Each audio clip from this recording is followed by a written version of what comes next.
choice is in the story we tell us. Yes. This thing is an empowerment tool because we get to choose the stories we tell ourselves at any given moment. Welcome to Wild and Finally Fucking Free, the show for disruptors, rebels, and revolutionaries who know they're here to change the damn world. I'm Kylie Patchett, your voice and visibility catalyst, and here we dive into unapologetic truth, magnetic messaging, and visibility that actually feels good in your body, your bones, and your business. We share the stories of the out-of-the-box, neuro-sparkly, creative, witchy wild ones, rewriting how we live, love, learn, and lead.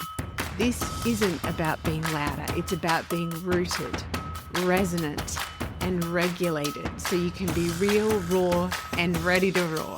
If you're done contorting yourself to fit the mold and you're ready to own your voice, your power, and your place in the revolution, welcome home. Let's dive in.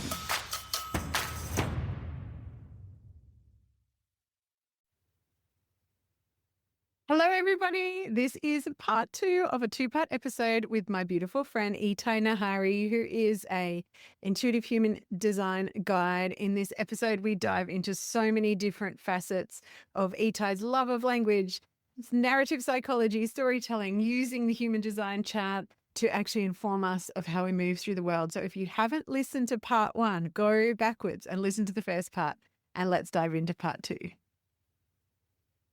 And since then, there has been Ra, and there has been Karen Curry Parker, and there has been any number of different filters.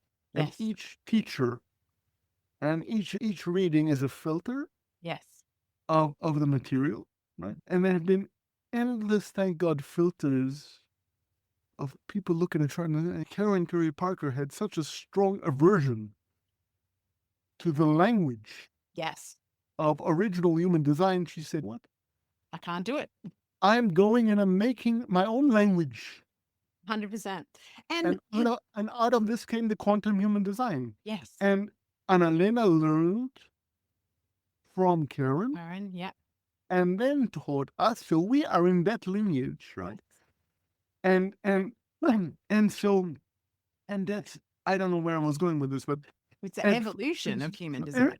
Everything evolves. If it doesn't evolve and it doesn't change and it doesn't move, it's not alive. Well, it's not alive. And human design is a living thing. Exactly. It's a living system. And I think too, when you see the chart with all the threads that you bring to it, so your love of storytelling, your internal, like one of the things that fascinates me about the way that your brain works is that you're able to almost pick something up and see all these different perspectives and wonder about things. And this is why we love chatting together, because your wondering then is like a popcorn of my wondering. And then I'm like, have you ever thought about this? And it's deeply satisfying to meet someone else who wants to play in the depths, I think, of the human experience. And through the lens of, and I have to say too, like when you started talking, like I was sharing with you about that I had been working with a narrative psychologist, and I was talking like you wouldn't know what narrative psychology is because most people don't. And then I'm like, of course you do. You've already done a bloody degree in this. Sure. And narrative therapy was when toward the end of the coursework, you should really start thinking about how you want to work and what's your theoretical orientation. And immediately somehow narrative therapy, and we had to write a thesis in completion of the degree, and we had to bring in theoretical elements into this, and narrative therapy was the theoretical element that I brought into it. So narrative therapy always resonated with me. Yeah. I think for me, because I've shared about this on the podcast before, when I hit on my 47th birthday, I feel like a tsunami of trauma that I had not allowed out from under the cover. And the blessing of menopause is that you have less bandwidth to be able to cope the ways that you have unhealthily been coping with trauma. Less filters, thank God. Yeah, exactly. And so I was forced to go and get some help because I literally thought I was having a psychotic break at one stage. And no, what you were having was a Chiron return, or the beginning of a Chiron return. In the gate of shock, Etai. Of course you were. Of course you were. Of course you were. Was the blessing? Sorry, you go. Now this is interesting Yeah. because you'll say, look, Chiron return happens 50. You look at genetic matrix and you say, when is a Chiron return? And it'll tell you. A date, yes. But the energy of the Chiron return, and I swear to God, I think I'm in mine now. Yes, you will be. You would be. The energy of, because those things are shifting. The energy of the Chiron return can go anywhere from, and it depends for everybody. Everybody feels the energy differently. Yeah. So when you say, I had what I thought was a psychotic break, and everything was, no, you're having a Chiron return. It's normal. It's the pattern of your life, right? We're meant to be evolving. And if you don't have these things come to the surface to be consciously aware of, you don't get to evolve. And hang on. Do you see what we did? Do you see what we did? You said I had a psychotic break. And I said, no, you didn't. You had a Chiron return. You rewrote the story using the knowledge of the... Yes. Yeah. Different, more empowering story. It normalizes, it empowers you. We start to learn, what does it mean, a Chiron return? Although it means I have now all this power and all this wisdom and you as a 6-2, you're flowering now. Yes. This is you in your, I love this for you. Yeah. And a 6-2 manifestor flowering like this is one of the most incredible things I've ever seen. If only you knew me then, Etai, because you could have saved me lots of emotional pain. But this is where we're going with using a chart like this, right? Is like, rather than telling yourself a disempowering story like I'm having a psychotic break, or which is certainly a story you can tell. Yes, absolutely. And I was very strongly. I was like, there is something seriously wrong with my head. But the reality is I was being given a chance to look at one of my core wounds around being not seen as a kid, and actually working with a narrative psychologist and also my friend Sarah Brooke, who I've spoken about before on this podcast, who's a energy healer who works through the womb as the access point. So we were doing generational repatterning and wow. I know, amazing. And I had this. You were probably dealing with your SQ in the gene keys, weren't you? Probably. I don't know enough about gene.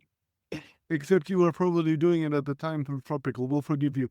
Yes, I know. Yeah. But one of the things that combination gave me, and it's so funny because we were reading how we were talking about the light code wrapping around the DNA strand. But I had a moment in a session with Sarah. I'd been working with a narrative psychologist, a lot of it around having a parent with addiction issues and feeling safe as a kid and whatnot. Deep stuff that I had never allowed to come to the surface because I was like, if I do, I'm going to die. Like it won't be able to cope. Everything is going to go. Yeah. The world is going to explode. Yeah, exactly. Literally. But the blessing was in a session that I had with Sarah. I was talking about at the time I was doing done for you storytelling work for clients. So I was helping them to pull out the golden threads like you've just shared and turn it into magnetic copy on their websites and to talk about their services and why they do what they do, right? And you do this so well. It's incredible. Just something I do because I love people's stories like you. I love our self stories. I love the stories of how we came here, our family of origin stories, our cultural stories, all of those things. Oh, but you see, this is your zone of genius. Yes, it's definitely storytelling. Well, capturing people's magic through words is definitely one thing. The projector recognizes you. Say thank you. Thank you. Thank you. You're welcome. But I had this moment in a healing session where I saw in my mind's eye, like all of my ancestors around me. And I saw this, the helix of DNA, which is like a ladder that's been twisted, right? And the ladder untwisted itself and the two strands parted. And then this golden thread laced through, and all of these little kind of dark spots just were rewoven, and then I saw it go back together. And when I came out of that meditation, Sarah actually said something that stayed with me for so long, and it's a perfect example of narrative, like changing the narrative. She said, isn't it interesting that the thing that is your genius now comes directly from what you didn't receive as a kid? because something that my clients always say to me is, I've never felt so seen before. And my biggest void as a kid was not feeling seen.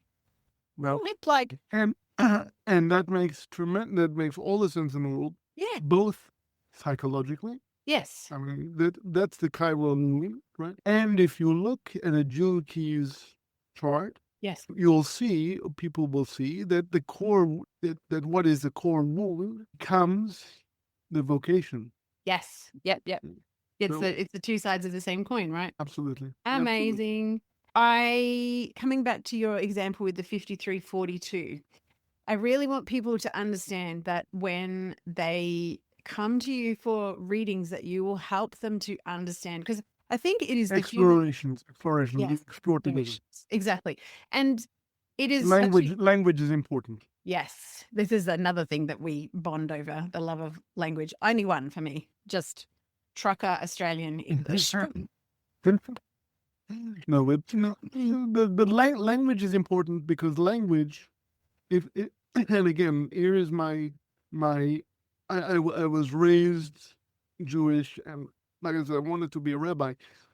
One of my first reference points, and thank God I don't use it this way, but one of my first reference points will always be the Bible. Yes.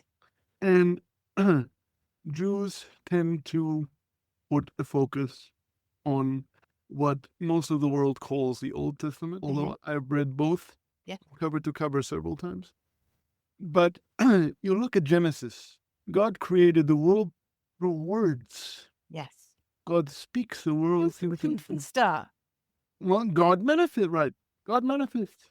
God speaks the world into existence, which shows us the power of words. And God also, by the way, destroyed the world through words. God brings floods, God brings, etc., etc., etc. So words are tremendously powerful. Words are tremendously powerful, tremendously important. Words are frequency, which works beautifully given the fact that the 57 is the most acoustic gene key, gate gene key in the whole chart.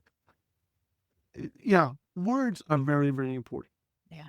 They're spell casting, right? Literally. Spell casting, right. So the words that we use are very, very important. Yeah. So when I call it an exploration, I mean to say, because you can read a chart and I can read a chart, and you can read the words in the chart and the numbers in the chart. You can see the chart just as well as I can see. But what happens when it's all about sit here and explore the chart together, that I don't know until it happens. Yeah. Co-creation. Then we get to play, we get to figure out what do we see? What do we see today? Yes. Yep. That's why I call it an exploration, not a reading. Yeah. And what speaks to you? Because I've seen you do this live where someone's asked a question and you will look at a chart and you'll just be drawn. When? Yeah. The inside of you. I asked a question about something. This is a perfect example, actually. I asked a question. I don't see, the projector doesn't see themselves. I know. The biggest thing for a projector is to see themselves before they, yes. And you said, I've seen it. And I said, why? Yeah, because you do this all the time inside of the human design certification. Someone will ask a question and you'll refer to something. If you say, yep. I believe you. Okay, good. Well, let's give a solid example. In my chart, I have often said to you over the last few, a few months that we've been chatting, and actually very early in the human design training, there was a lot of family stuff going on. So it was like under emotional kind of stress anyway. And I'd shared in the certification that there's this thing that happens in my system where when I'm already under emotional stress, it's like my foot gets stuck on the accelerator and I can't stop. And you help me to understand that through the defined will center and multiple other ways, but just the way that you could look at so many different parts of the chart and explain parts of what might be actually contributing to that energetic stuck on the accelerator, revving. But where you intuitively went was the will center, and then you helped me. And so we've had this really cool conversation since about, you've helped me to understand in my body that when I'm in my, what I call my scrappy defined will center energy, which almost has a bit of a feeling of the fighter or the, like I've got to push against something to get things happening. And so the will center can burn out real quick. Yeah, I know. I've done it many times. Like I've got the t-shirt 58 times to do it. Yeah. And I have I get so frustrated with myself with my own patterns. I always have much more compassion for other people than I do myself. But and me too. I think it's a feature of being human. yes, I think so too. But just understanding the difference in energy between like when a will center can be driving for the just to be driving because it's got that drive to drive versus, and that's where I kind of feel now I know the difference in my body, like the scrappy will center drive versus the waiting for the go signal, which is like the divine timing thing. And you, by the way, have that from the root. Yeah. So once the root pulse is on, that goes up into the will center, which by the way, the will center is it's you remember also that think about it. How many? Okay, question. How many? Go for it. How many motors in the chart? And those 4 are? Now you're going to trick me here. So will center, spleen. Spleen is the awareness center. Will center, root,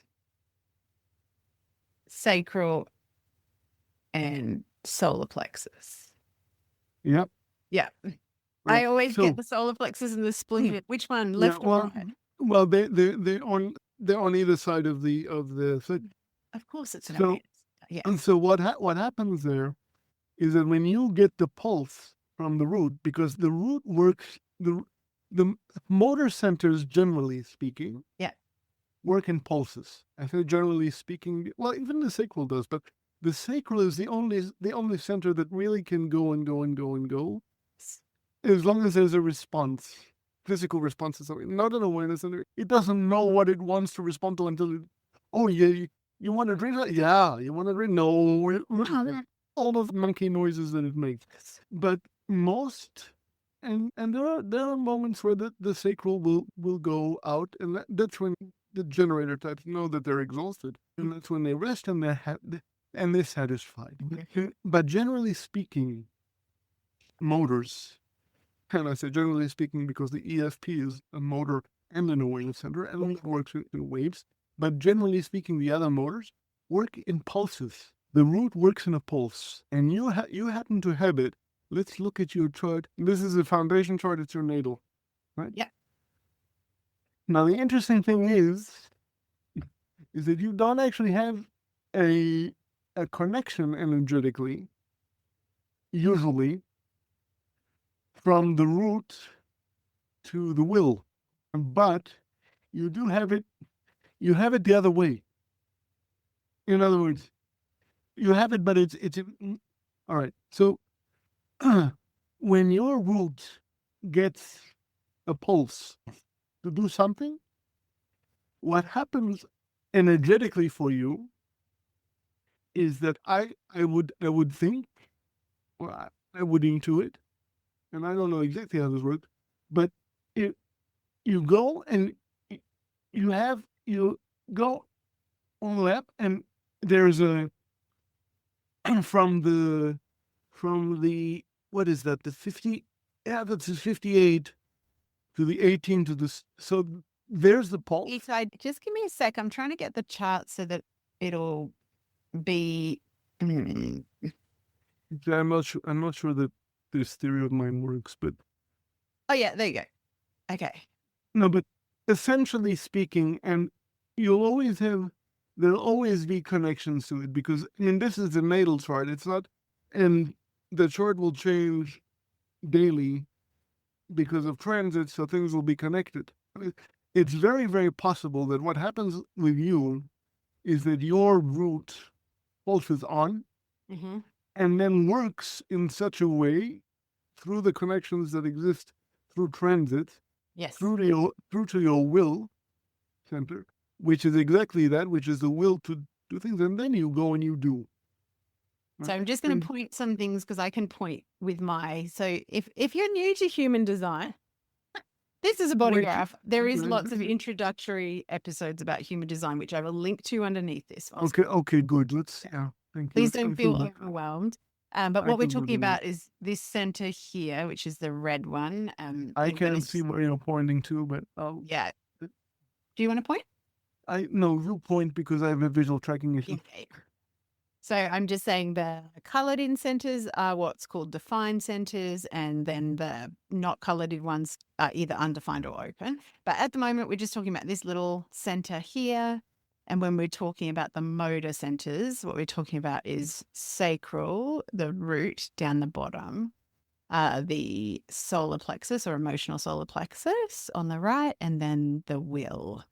And yeah, as we were talking about my kind of getting stuck on the accelerator, we were wondering about the kind of energetics of this and just kind of feeling through it with the chart and using the chart as a self-inquiry tool. Now, you can very easily get stuck on the accelerator, and you do now. Yeah, all the time.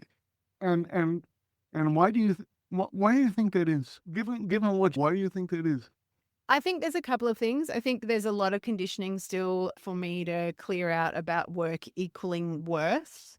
And I can get very hyper-focused thanks to my neurosparkly brain. But also, when I'm in a creative surge, so to me, this is more of a kind of manifestor archetype thing. Like yesterday, I couldn't get into the flow of work. I felt quite flat emotionally. And I was like, what's going on? I've had enough sleep. I've eaten well. Like, there's no kind of like physical requirements, issues with anything, but I felt really flat. And then about 2:00 in the afternoon, I got this creative surge and I ended up designing 3 entire web pages. Of course you did. And I'm really learning that I cannot push through. And this is a great gift to me from shifting from the tropical understanding to true sidereal, because in tropical, I was a generator. And so I feel like I was trying to squish myself into more of a generator archetype, which is that more sort of steadiness of life force energy, as long as you're doing something that is something that lights you up. Whereas with the manifest, I'm really leaning into now, wait until the surge comes and know that when the surge is on, I can get more done in like 3 hours than most people can get done in a week. I just have to wait for it. And manifestors have to wait for inspiration. And all of this is wonderful. And all of this backs up exactly what's written, what we see in the chart. Because if we look at your natal chart specifically, the defined will is here to prove itself. Yes. It says, I can do this. Not only I can do this, but I will do this. I can and I will. I can and I will. And I can and I will. So it's already predisposed on the one hand to I can. Watch me. You tell me no, you watch me. Oh my God, that is a huge, you tell that to my parents and they'd be like, she came out like that. That, my dear, is your defined will. Now, that is predisposition number 1. Predisposition number 2 is that this 2145 that you have. Yes. And we talked about the 2145. We talked about the 2145 before. I happen to have it in my tropical mixed, but you have it unconscious. Yes. What does that mean? It means not knowing when you've spent enough time, money, resources, energy on something. It could mean, again, I want to make sure that this is not a prescription. No. One of the things that it could mean, one of the tendencies that an unconscious channel anywhere, a channel colored in red, can have anywhere, is that it's unconscious, right? Well, it's something that we are not consciously aware of. Yes. And it is possible, and in fact probable, that it is something that other people see in us. Yes. When we say conscious or unconscious, we're talking about conscious or unconscious from our perspective. Yes. From our subjective reality. What other people, and this is why we need other people. We need other people to complete channels for us, etc. But one of the reasons that we need other people, and for me as a single definition, this can be difficult because single definition people like to sort of do things on their own. Yeah. They're Where- very individual. which works and doesn't work. Yes.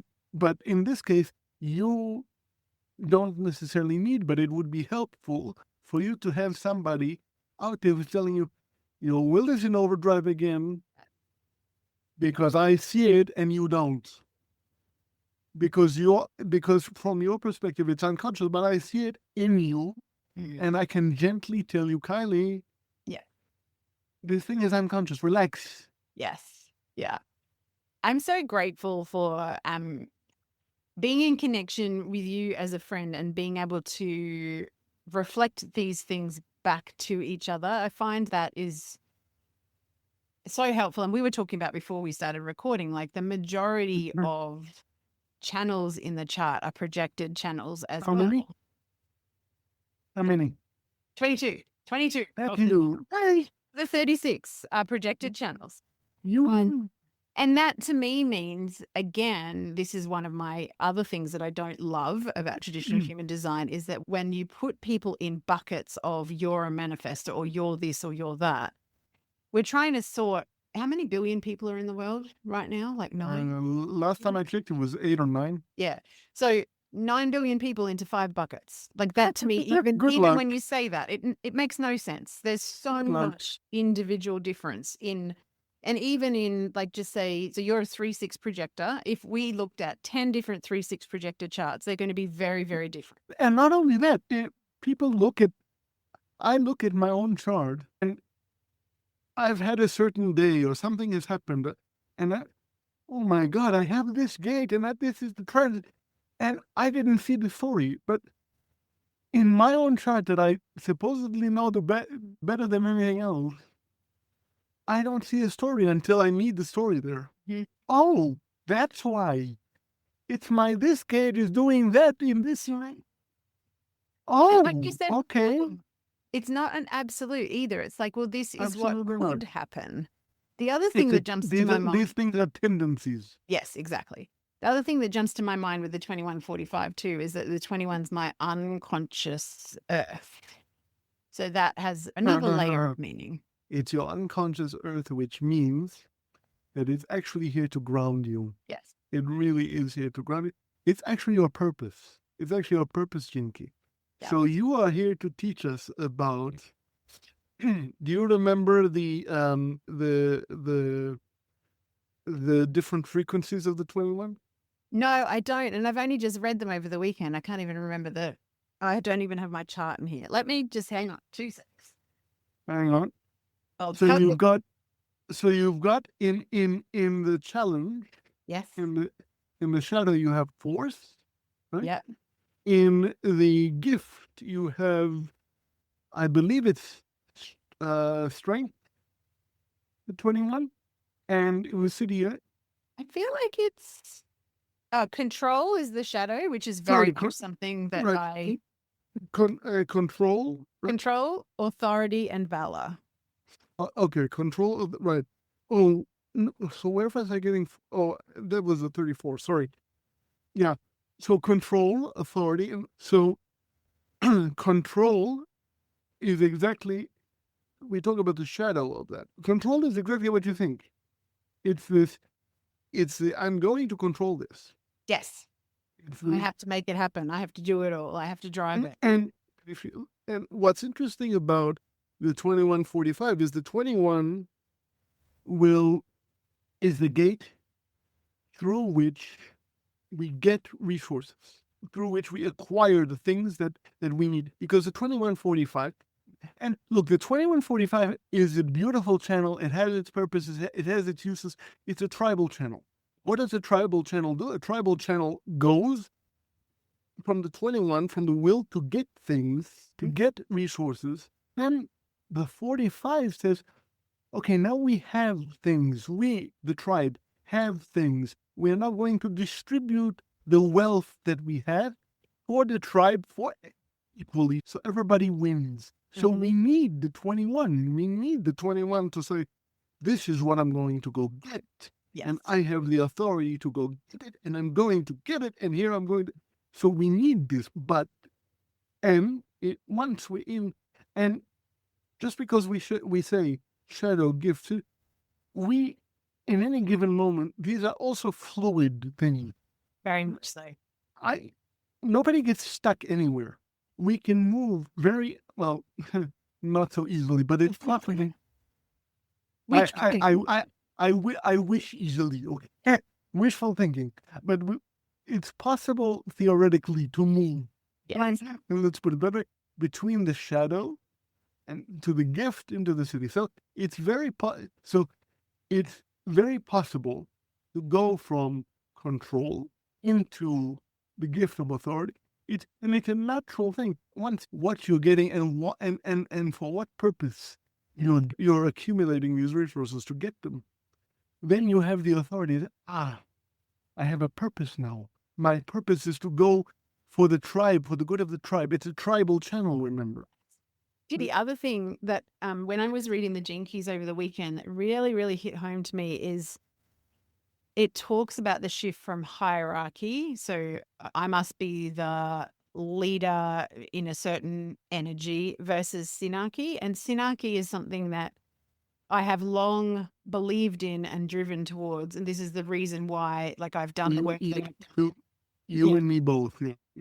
And again, the shadow of the 21 is control. The shadow of the 45 is dominance. Yeah. So they play off of each other. They feed each other. And same thing with the other frequencies that get to the city as well.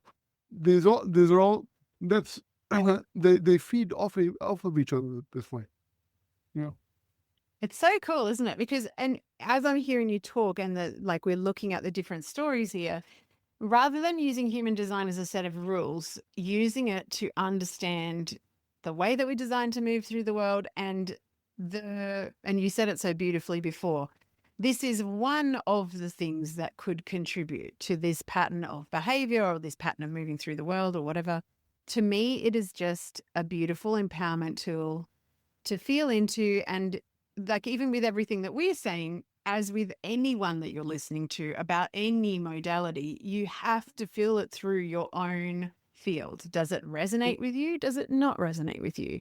And trusting the pull, because I imagine if I had let myself just be completely turned off by human design because of the dogma, then I would never have arrived at true sidereal human design. And it's very easy to do that if it's you look and you listen to Ra. On the one hand, he's mesmerizing.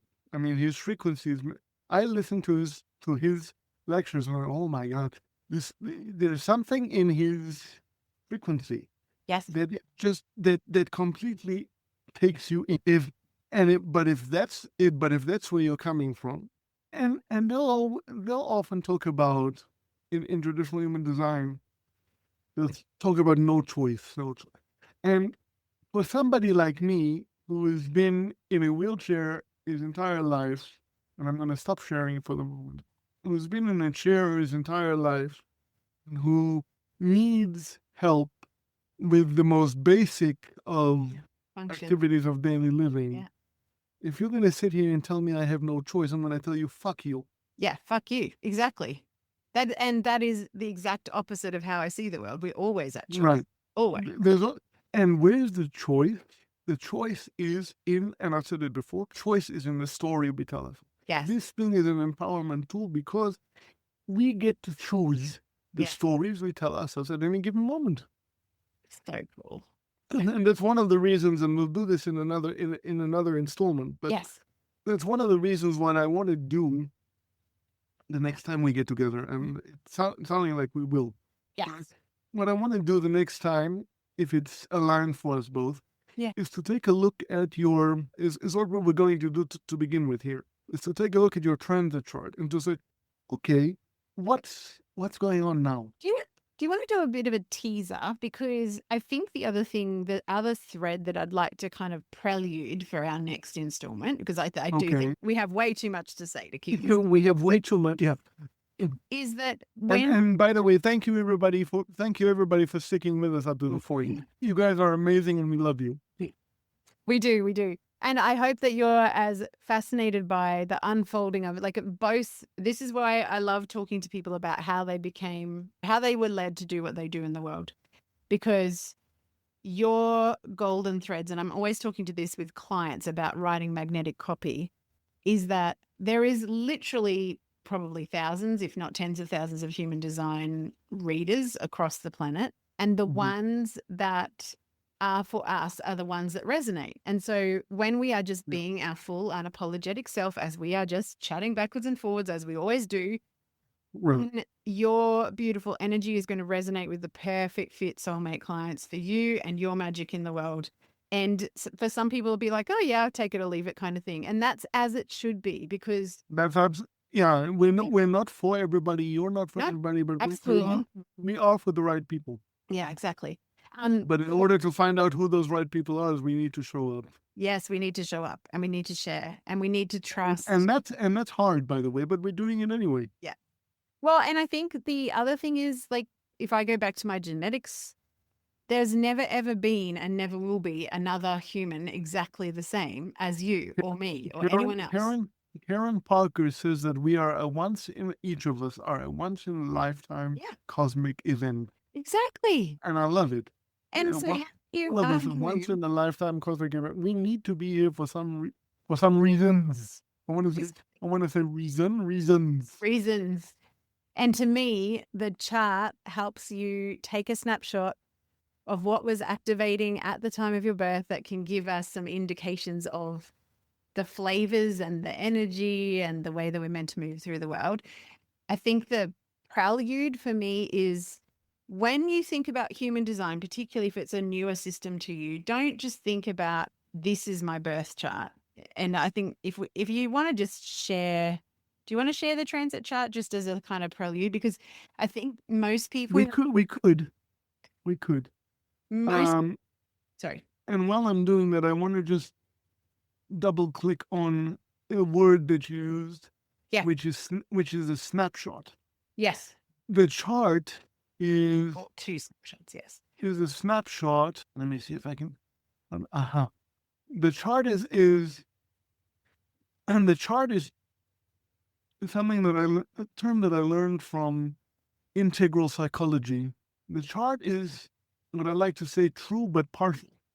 That any given chart gives us a snapshot of what the energies were doing at that particular moment that the chart is calculated to show us. Yes. In other words, because how do we derive the chart? And I don't know how you're going to edit this so that it makes sense, because we should have really done this at the beginning. Good. But we derive a chart from the day and the month and the year, right? And the place and the precise time of our birth. And so all the chart is going to show us is exactly that. It's a snapshot of what are the energies doing, what is the sky doing, what are the energies doing at that moment. For example, this transit chart, it's a transit chart that we pull, right? Mm-hmm. Okay. This transit chart, if you look, is a transit chart for the date of the 12th of January, 2026. And can I read this? 2249 UTC. Yeah. So, and the issue is that the chart, if I were to pull the chart in an hour from now, it might look different. Right? Yes. Because the snapshot is for specifically the 12th of January of 2026 at 2249 UTC. Yes. And so what we're looking at on the screen, if people aren't oriented to this kind of look, this is from inside of Genetic Matrix. The left-hand side is my body graph snapshot at the time of birth. The right... This is what we call a natal chart. Yes, natal chart. The right-hand side is the transit, so what's happening around us in the sky. And when we're talking about true it is... At this particular moment of the 12th of January. And I keep saying this because it's very important. Snapshot. Right? Yes. Snapshot of 12th of January 2026 at 22:49, because at 22:50 it could be a different thing. Correct. And then the middle is those two charts overlaid. Yeah. Yes. Yeah. And we'll talk about, and of course the next time we talk about it, it could be a completely different looking chart. It will be. Yeah. You might not be a manager at that point. Yeah. I know, I'll take it because I'm doing more website creation today, so I'll take the 5 channels. Thanks. Actually, I misspoke.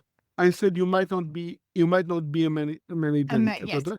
Yeah. What I wanted to say, and this is very important because again, language is important. The chart, your foundation chart doesn't change. Yes. You are a splenic manifester, a 6-2 splenic manifester.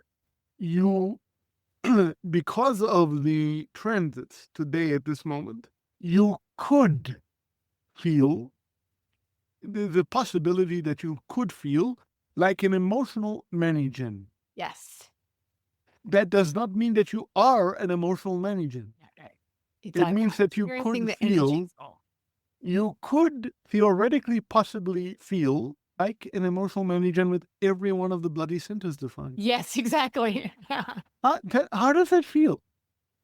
I tell you, the difference between yesterday morning when I woke up feeling really emotionally flat and like I just didn't have any energy and I didn't want to get out of bed, versus this morning, I woke up naturally at 4:45 and I was like, oh, go time, ready. I'm looking forward to Etai's interview, and then I've got this to do and that to do, and I'm creating, because I love design, so I'm creating a few more web pages today. So that feels very exciting. Yesterday, completely different. And what you have now, you have today, at this moment, you have a connection from the root, yes, to the ESP, which means that you, for the moment of this chart, have a particular emotional wave, yes, possibly. Yeah. So you could be, and then you go from there. You have and by the way, we both have a 40. If you look at it, I have the 40. I think you do too. But it's very, very easy for you, depending on who you're with, for you to have this, and we talked about this before, to have this pulse from the root. Yes. That goes into this, I will do this because I'm here to prove myself. I'm here to prove myself because I have a defined will, except I can't see it. Yep. So it's at any given moment, the energies are doing what they're doing. And there's so many important things to remember, but any chart, whether it's astrology, human design, what have you, any tool, at its best, should be used to confirm something that you already know. Yeah. If it doesn't resonate, what somebody's telling you about if you don't see yourself in an exploration, in a reading, then leave it. Annalena has this wonderful thing, which has become sort of one of my go-to, and I think what I'm going to say. Annalena will say, "Look, take what resonates and leave the rest." Yeah. And say the same thing for this conversation. We've been talking now for a very, very long time, saying lots and lots of things. 95% of it could be complete bullshit as far as you're concerned. If 5% of it works for you, take that 5%, and we've done our job. We've served you in that way, right? Whatever doesn't work, leave it. If the chart says nothing to you, if you think this is bullshit, this is nothing. I think I told you about this. I had somebody in LinkedIn ask me, what is human design? What does a human design guy do? I responded to him, and you saw the response. You had a wonderful reaction to it. Yeah. His basically was, I have no idea what you're talking about. I don't know what a chakra is. I don't know what maybe I'm in the minority, but thank you for the description. Yes. And my response before would have been, but now I have to explain to you. Yes. I have to explain, and and what am I doing? And people don't understand. We're not for everybody. And my response was simply, my pleasure. Yes. He said, thank you for the description. He asked the question. He helped me to formulate. I had most of the description, but he helped me formulate basically what's going to be on my website once it's so he served you too in the reverse direction. Right. So he, and all of him, I don't understand. I don't know. I don't know what a chakra is. I don't know what Buddhism is. Okay, you, not my position to teach you. No. He said, thank you for the description. I said, my pleasure. He took what resonated, in this case, what didn't resonate. Yes. He wanted a description. I gave him a description. He acknowledged I gave him a description. We left.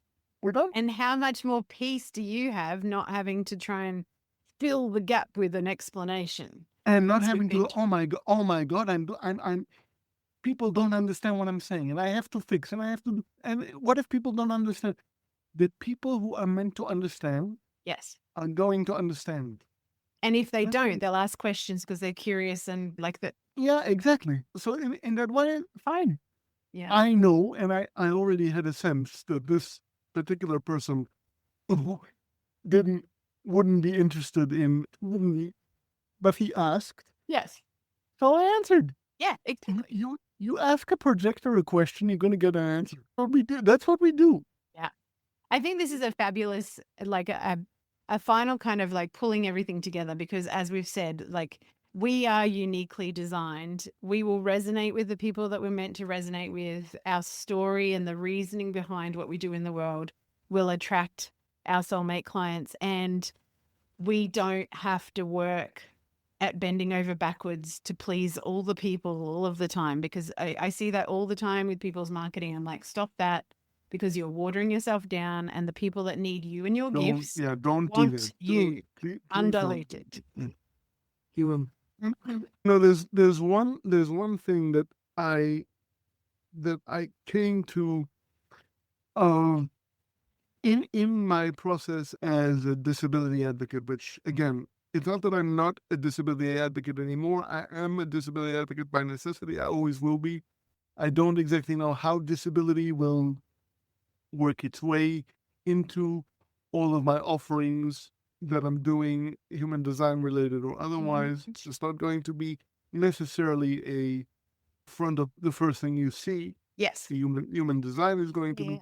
But the one conclusion that I've come to, and it's been so liberating for me, is to be able to say the words, it's not me, it's the system. Yes. It's not any of us. There is nothing fucking wrong with us. It's the system. Yep. And one of the reasons that I can say that now is because of human design. Yeah. What a bloody gift, Etai. It's not me. It's just the way I'm designed, and that's supposed to be that way. Yeah. And for all of us, all of the ways and means with which we've been conditioned to believe that our natural way is not the right way in whatever system of oppression, and we've talked about ableism. Like I would say the education system does that to people. I would say that a lot of families exactly. We are being taught to be cogs in a machine, and what we need to be is individuated geniuses, because that's what we're bloody designed to be. So we need to be differentiated. It's a science of differentiation for a reason. Yep. It's a science of differentiation for a reason. And there is nothing wrong with any of you, the system. So good. What a bloody joy to start my day with such a juicy conversation. Thank you so much. So much fun. I look forward to many, many more. We are going to be doing a series. I don't know what, maybe we'll call them Conversations with Etai. I don't know. We'll figure that out. But well, you're the manifestor. You tell me.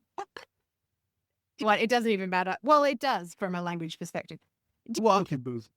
Explorations with Etai. That's what it's going to be. Exploration. Yeah. Nice alliteration there. Well, I love an alliteration. You can see my entire. Of course I do. Of course, this was beautiful. Yeah. Thank you so much, my friend. Now, again, you can be found on the internet at Intuitive Human Design Guide. And then you said on... Actually, it's Intuitive HD Guide. Okay, sorry, Intuitive HD Guide. We will put all the links in the show notes. Yeah. And once everything comes up, yes. I'll let you, and you can... And we can add everything. Because the technology is great when it works. Yes. At present, is working less well than my ego would like. It'll come. I have an undefined ego, so I'm not supposed to prove myself. You, however, are. I know. I'd like to retire from my defined will center sometimes. I completely stop burning it out, so you won't want to. I know, right? It's that simple and that complicated. Yeah, I know. Oh, far out. So simple and yet so hard. It's very complicated. Can we also, let's in our next conversation talk about, because we talked about in general terms. Conversation that we record, right? Yes, that we record because we were always talking. We talked about natal charts. We have previewed connection charts. You also talked about solar returns and Chiron returns. So we might maybe feel into that for our next episode, but we'll actually what? Mm-hmm. I don't know if you remember, but I offered you. Yes, you did. A gift of a solar return. It's almost my birthday. I know. So why don't we the next time we meet? Yeah. And I'd like for this to be before your birthday. Okay. Because that feels like if you're gonna do a solar return chart, it should really be done before. I do love to have a reading before my birthday every year. That is not a reading. Well, no, I know, but like some sort of self-exploration. But with me, it's not a reading; it's an exploration. Yes, yeah. We explore it. So the next time we meet, let's explore your solar return chart. So cool. Oh, good, amazing. Thank you. That's what everybody can look forward to. Thank you. Have a wonderful. It's been wonderful to see everybody, to hear everybody. And it's been my pleasure. We'll be back. Don't you worry. Thanks for tuning in to another episode. If this episode lit a fire in your body, in your business, deep down in your bones, please take a moment to drop a rating and review so more rebels just like you can find us. And don't keep this goodness to yourself. Share it with your disruptive rebel and revolutionary friends who are ready to roar right alongside of you. Until next time, stay wild, stay unapologetic, and stay fucking free.